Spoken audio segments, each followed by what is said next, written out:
Bueno, buenos días. Vamos a hacer un vídeo con los parámetros de dispersión de la estadística. Es los últimos parámetros que vamos a analizar nosotros en este curso de primero, que es introductorio o introducción a la estadística, ¿de acuerdo? ¿Para qué sirven los parámetros de dispersión?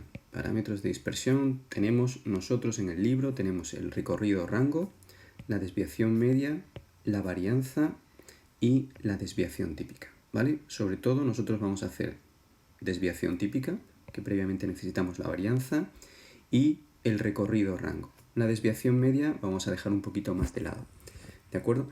Y el recorrido del rango es muy fácil y nos da una pequeña indicación. Nos vamos a centrar sobre todo en la desviación típica. Y ahora vais a ver por qué. Mirad, para introduciros un poco esto y cuál es el sentido que tiene, vamos a pensar en dos clases distintas, ¿de acuerdo? Dos grupos, por ejemplo, tercero A y tercero B, por ejemplo, ¿no? Y vamos a imaginar que las notas de una determinada asignatura son las siguientes. Imaginad que en una determinada asignatura, en una clase de 30 alumnos, la mitad saca un 0. 0, 0, 0, 0. Y la otra mitad saca un 10. 10, 10, 10. Es decir, tenemos 15 alumnos con un 0, 15 alumnos, y 15 alumnos con un 10. Otros 15 alumnos, ¿de acuerdo? Si hiciéramos la nota media, al sumar todas las notas y dividir por 30, nos saldría que la nota media es un 5. ¿De acuerdo? La media de esa clase sería un 5. ¿Vale? Muy bien. Pero imaginad que nosotros no le enseñamos los datos a nadie. Solamente le contamos que la media de la nota de esa asignatura ha sido un 5. ¿De acuerdo? Y solo le decimos la media. Por ejemplo, viene el jefe de estudios y nos pregunta ¿cuál es la media de esta clase de tercero A en matemáticas? Y tú le dices, pues un 5. La media ha sido un 5. Él no puede imaginarse que los datos han sido tan raros, que la mitad de la clase no estudió nada y que la mitad de la clase sacó un 10. No puedes deducir cuáles fueron los datos originales, ¿de acuerdo? Porque solo estás dando la información de la media. Y lo normal sería pensar que, bueno, que la clase como media está aprobada, que hay unos cuantos suspensos y que hay aprobados, pero no sabes nada sobre los datos. Ahora vamos a imaginar otro caso muy raro. En la otra clase se produce el siguiente fenómeno. Todos los alumnos, los 30 alumnos, sacan un 5. Todos sacan un 5.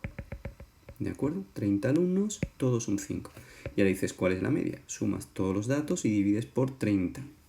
Y te daría que la media sale 5 también. La media de la otra clase, de la clase 2 o B, sale también un 5.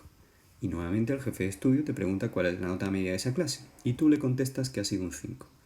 Bien, pensaría que las dos clases son más o menos iguales. Es decir, que los alumnos se comportan más o menos de la misma manera y estudian de la misma manera. Porque las dos medias son idénticas. Sin embargo, en una clase hay 15 muy buenos estudiantes y 15 estudiantes que no han hecho nada.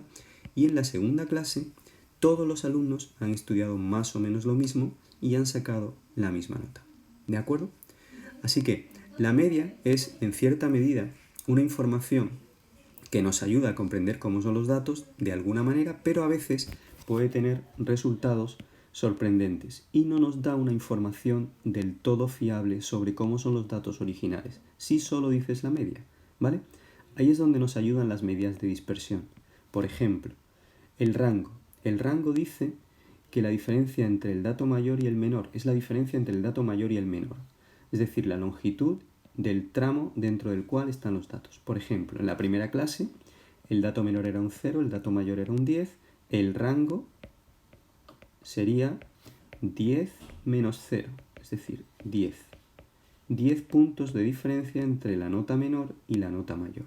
¿De acuerdo? Ese sería el rango en la primera clase. En la segunda clase, todos los alumnos sacaron un 5. Luego, el dato mayor sería un 5 y el dato menor sería un 5. Al restar, el rango sería 0. El rango en la clase B sería 0.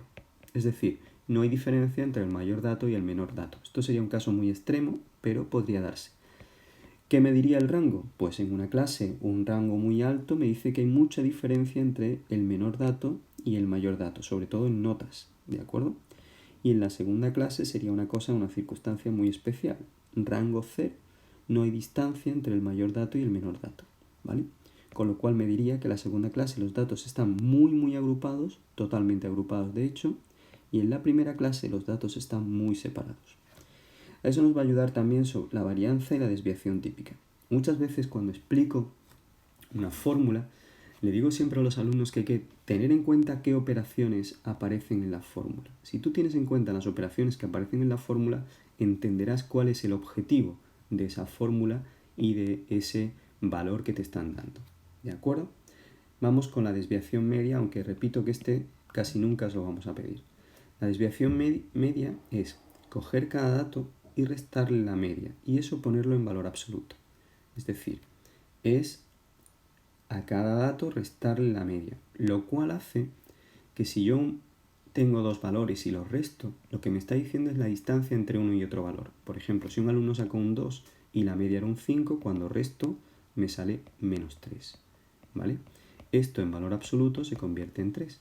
Es la distancia que separa la nota de la media, ¿vale? 3 unidades. Eso sería cada uno de estos términos que aparecen ahí. Si todo eso lo sumo y lo divido entre n, que es el número total de datos, lo que me da es la media de las distancias con respecto a la media. ¿De acuerdo? De cada dato con respecto a la media. ¿Vale? Pero en positivo, porque al ser el valor absoluto, lo que estás haciendo es tomar estos valores en positivo. ¿De acuerdo? Nos vamos a la varianza, que hace la misma función parecida, pero elevando al cuadrado también para que estos valores no salgan negativos. Si la media es mayor que un valor, por ejemplo, si un valor es 2 y le restas 5, que es la media, este valor saldrá negativo. Para evitar que eso salga negativo, elevamos al cuadrado y se convertirá en positivo. ¿Vale? Es la media de las distancias al cuadrado. Entonces, y eso sería lo que mide la varianza. Este signo significa sumatorio, ya os lo he dicho, cuando quieres expresar muchas sumas, pues se coloca este símbolo que significa que estás sumando todas estas restas elevadas al cuadrado. Como eso convierte, aquí viene una fórmula abreviada para la varianza, que es normalmente mucho más cómoda y que es la que vamos a utilizar cuando pongamos esos datos en la tabla. Vosotros ahora mismo no os preocupéis, diréis, no estoy entendiendo muy bien cómo se hace el cálculo de la varianza. Bien, eso lo vamos a ver con un ejemplo y ahí lo explicaré un poquito mejor. Entonces, esta fórmula es equivalente a esta y esta suele ser más útil cuando se ponen los datos en una tabla. Sumatorio de los datos al cuadrado partido por n menos la media al cuadrado. ¿Por qué la desviación típica es la raíz cuadrada de la varianza? Pues porque al nosotros haber elevado aquí al cuadrado, estamos calculando esas distancias de cada dato a la media. Al restar estamos, repito, calculando distancia de cada dato respecto a la media. Al elevarlo al cuadrado hemos hecho, digamos, más grande esos valores, esas distancias. Como hemos elevado al cuadrado, para después normalizar de alguna manera eso, lo que hacemos es hacerle después la raíz cuadrada a la varianza. Os fijáis, este interior es la varianza. Si le hacemos la raíz cuadrada, lo que hacemos es rebajar ese cálculo que habíamos hecho aquí, en el que los datos esos estaban elevados al cuadrado. ¿De acuerdo? Y es lo que hacemos al hacer la raíz cuadrada de esas sumas. Y esta desviación típica es lo que mide de alguna manera la dispersión de esos datos. Es decir, lo que contaba al principio, el ejemplo que contaba al principio. Si esas diferencias de los datos respecto de la media son muy grandes, es decir, la media era 5 y había datos que eran un 0, cuando yo a 0 le resto 5 me dará 5, si eso lo elevo al cuadrado será 25, etc. Si las diferencias de los datos respecto a la media son muy grandes, la desviación típica me saldrá más grande. En el ejemplo que he puesto de las dos clases, la desviación típica en la primera clase, en la que la mitad sacaron un 0 y la mitad sacaron un 10, la desviación típica será mayor que en la segunda clase en que todos los alumnos sacaron un 5, que era justo la media. Este caso sería un caso extremo. La desviación típica sería nula, cosa que en casi ninguna estadística va a ocurrir. Pero os dice muy bien qué es lo que está midiendo la desviación típica. ¿vale?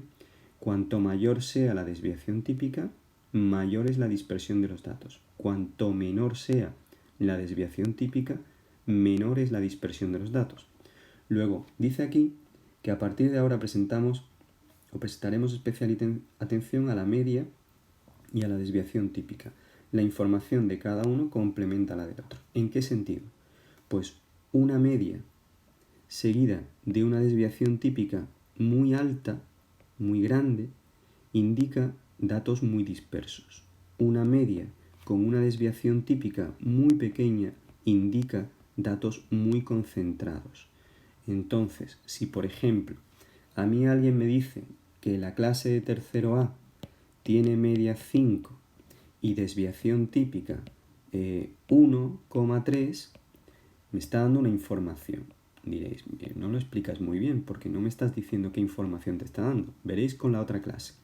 Si en la otra clase, en tercero B, la media me sale 5 y la desviación típica me sale 2,7, ahora sí me están dando información, aunque no me den los datos, me están diciendo que las notas de esta clase estaban muy concentradas en torno a la media, en torno a 5, mientras que las notas de esta clase están más dispersas en torno a la media. Es decir, yo en la clase A espero notas en torno a 5, es decir, notas de 7, de 4, de 6, de 5. Esas son las notas que yo esperaría en esta clase, ¿de acuerdo? Mientras que en esta clase yo esperaría notas de 2, 3, 8, 9, 7, es decir, notas dispersas alrededor de 5, ¿de acuerdo? Esa es la información que me proporciona el estudio conjunto de la media y de la desviación típica, ¿de acuerdo? Por ejemplo, si en un país me dicen que la renta per cápita son $2.000, y en otro país la renta per cápita son $2.000 también, a mí lo que me dará mucha información sobre si en uno hay muchos ricos y pobres y en el otro hay menos ricos y pobres, pero todo el mundo gana más o menos lo mismo, sería la desviación típica. La desviación típica me aportaría si los datos están muy separados entre sí y por tanto si hay cifras extremas en esos datos. ¿De acuerdo? Bien, pues ahora haré otro vídeo explicando el cálculo con datos agrupados en una tabla. Un abrazo.